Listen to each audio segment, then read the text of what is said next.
Okay, so hierdie lesie is oor monohybrid kruisings.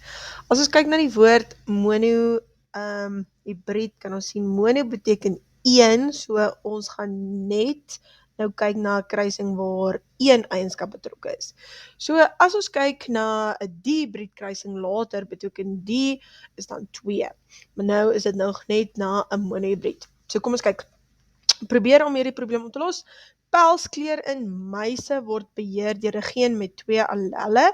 Homozigoties. Al klaar as mens die woord homozigoties sien, moet jy weet dat homo beteken dieselfde. So dit beteken dat altyd van die allelle gaan dieselfde wees. En as jy sien heterzigoties, daai hetero, dit beteken verskillend. So dit gee al klaar vir ons 'n idee wat ons mee gaan werk. 'n homozigotiese muis met swart pels word gekruis met 'n homozigotiese muis met bruin pels. Alle nakomelinge het 'n swart pels. Gebruik die simbole B en so B is vir swart, groot B is vir swart en ek dink die kleintjies dan vir bruin om die 2 allelle van pelskleur aan te toon 'n genetiese kruising tussen 'n heterozigotiese muis en 'n muis en muis met 'n bruin pels diagrammaties aan. Okay. Net gou kyk. So ons swart pels is dominant. Hoe weet ek dit? Want ek sien dat die fenotipes wat ons kan sien, dit word bepaal teen die genotipe.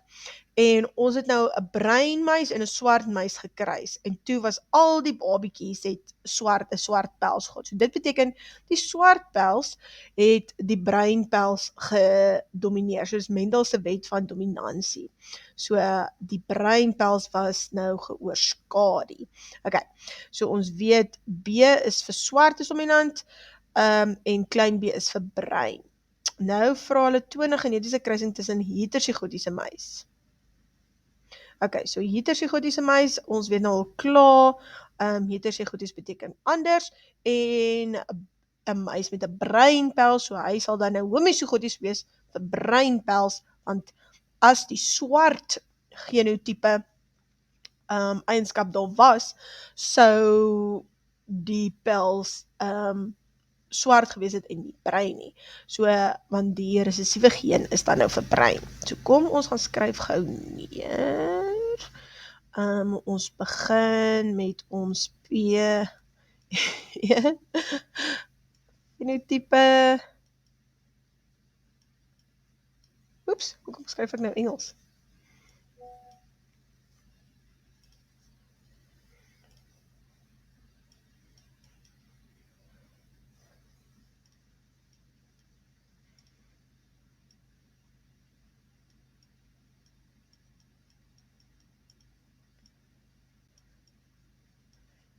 Type en dan ons genotipe.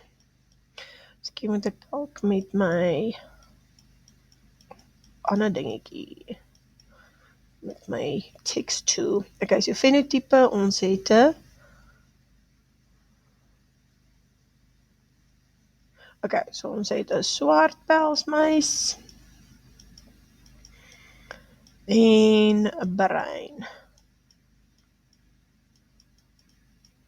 Ons weet die swart pels is dan nou heterozigoties, dit beteken hy het die dominante geen en hy het die resessiewe geen. En met 'n homozigotiese muis met 'n bruin pels, want as die swart geen daar was, is dit dominant en dan sou ons nie 'n bruin pelsmuis gehad het nie.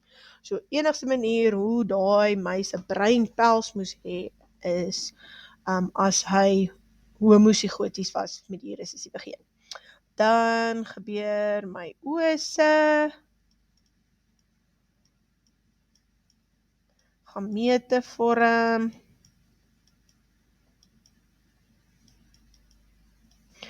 Ek hou daarvan om dit so te skryf. Dit was wat my juffrou nog vir my geleer het.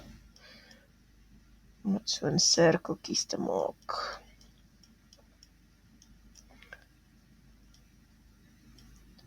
Dan kan ek dit mooi visualiseer. En dan skryf ek dit nou in my Punnett square, my Punnett diagrammetjie. Okay. fertilisasie, gaan net skryf, ferti, B, B, B, B, want die gamete kom ons nou hierso. OK, nou, kom ek skryf altyd jou dominant die hoofletter eerste. Het is maklik om mense vinger ook te gebruik om saam met jou te beweeg, sodat jy kan sien wat teen kort jy nog.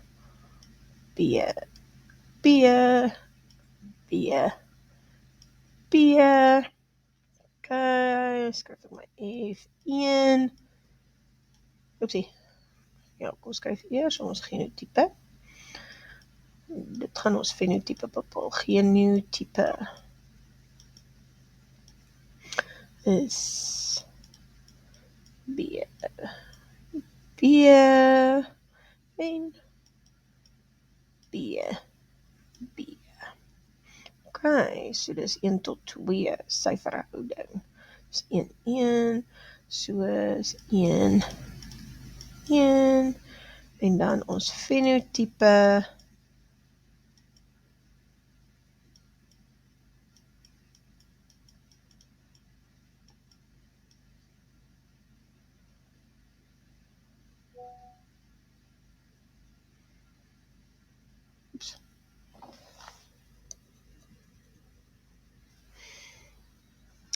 is dan 'n swart pels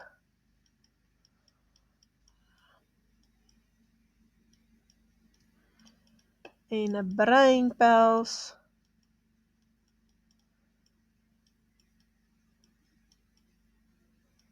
die verhouding is ook 1 tot 1, 1, 1, so die kanse om 'n swart pels te hê is 50% vir swart pels en die kans om 'n bruin pels te hê vir die muis is 50%.